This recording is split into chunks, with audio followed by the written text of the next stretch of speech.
और हमारे साथ खास मेहमान इस वक्त बने हुए हैं डॉक्टर अरविंद जी। सबसे बड़ा सवाल जो हर एक भारतीय के मन में इस वक्त आ रहा है वो ये कि चीन में जब पिछली बार तबाही मची थी तो उसका असर भारत में देखने को मिला था।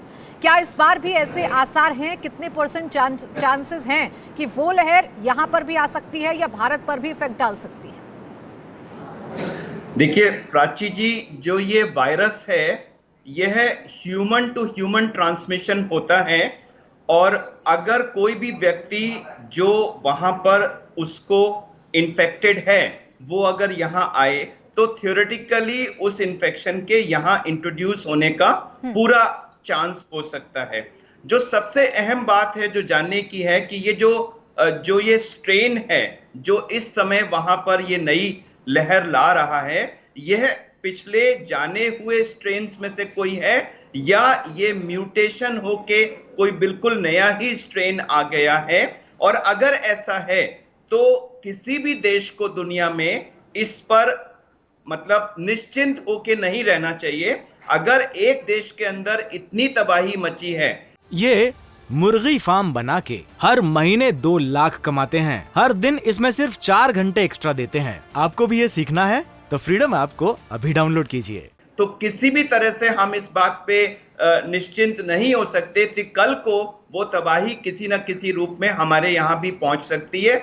पूरे प्रिकॉशंस लिए जाने की पूरी जरूरत है और उससे ज्यादा हमें वो कौन सा स्ट्रेन है और ये कारण क्या है कि वहां पर जब पूरे विश्व में कोरोना के नंबर्स कम हो रहे हैं, WHO ने कहा है कि कुछ समय के बाद वो इसको महामारी के रूप में जो उन्होंने डेफिनेशन दी है उसको हटाने की सोच सकते हैं। तो एक तरफ तो सब तरफ इंप्रूवमेंट हो रहा है और चाइना में ये इतनी तेजी से फैल रहा है। क्या ये नया वायरस है? क्या ये नए वायरस का कोई नया स्ट्रेन है? वहां पर भी पूरी पॉपुलेशन उनकी वैक्सीन से वैक्सीनेट हो चुकी है। तो क्या उनकी वैक्सीन इनइफेक्टिव थी? कोई ना कोई तो कारण है जो ये वहां फैल रहा है। हमें उन कारणों को जानना भी जरूरी है और जब तक हम उन कारणों को जाने उसके साथ साथ चीन से आने वाली जितनी भी फ्लाइट्स हैं और जो भी हमारा फिजिकल कांटेक्ट है वहां पूरे प्रिकॉशंस लिए जाने की सख्त जरूरत है। यानी एक बार फिर से वक्त आ गया है कि जो कोरोना के वक्त हमने प्रिकॉशंस ली थी कम से कम उस तरफ हम एक बार फिर से ध्यान दें और ये बीमारी भारत में कहर ना बर पाए ऐसी कोशिशें हम अभी से शुरू कर दें। एनके गांगुली जी भी हमारे साथ इस वक्त मौजूद हैं।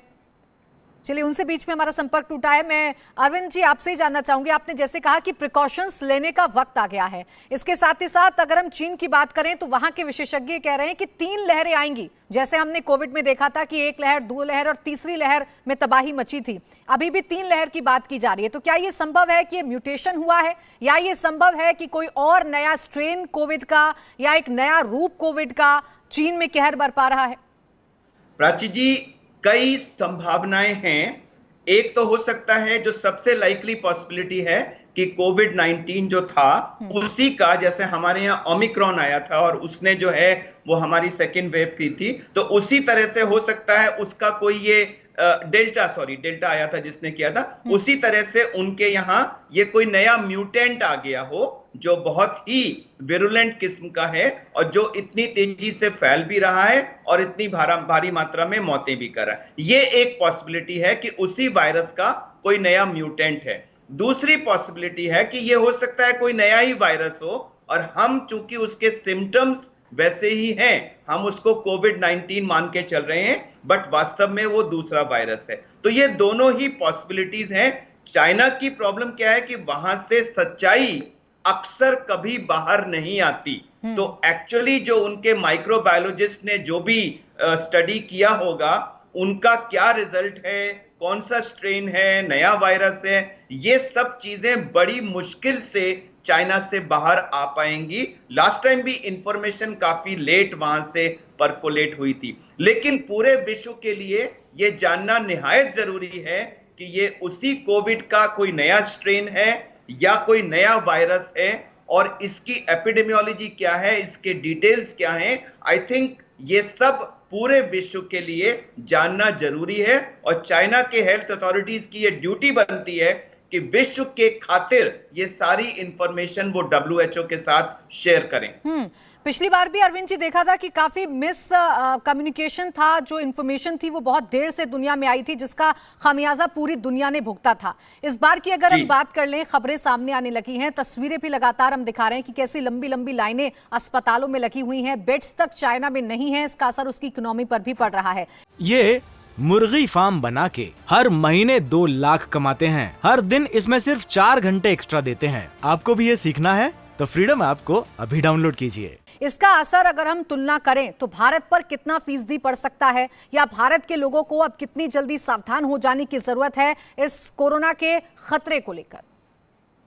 देखिए, भारत पे कितना असर होगा, कितना सावधान होगा, ये तो प्राची जी आज की तारीख में थियोरेटिकल चीजें हैं। जो आज की सच्चाई है कि इस समय जो हमारे कोरोना के नंबर्स हैं, वो जब से कोरोना आया है तब से लेकर आज तक लोएस्ट नंबर्स हैं, और मोर और लेस हम इसको कह सकते हैं कि ये हमारे यहाँ कंट्रोल में है। लेकिन जैसा कि हमने पहले देखा था डेल्टा के टाइम में कि वो फर्स्ट वेव के बाद कंट्रोल में आया, लेकिन सडनली वो वायरस अपने को म्यूटेट करके एक दूसरे रूप में वापस आ गया और उसने हमारे यहाँ वो डेडली सेकेंड वेव की थी।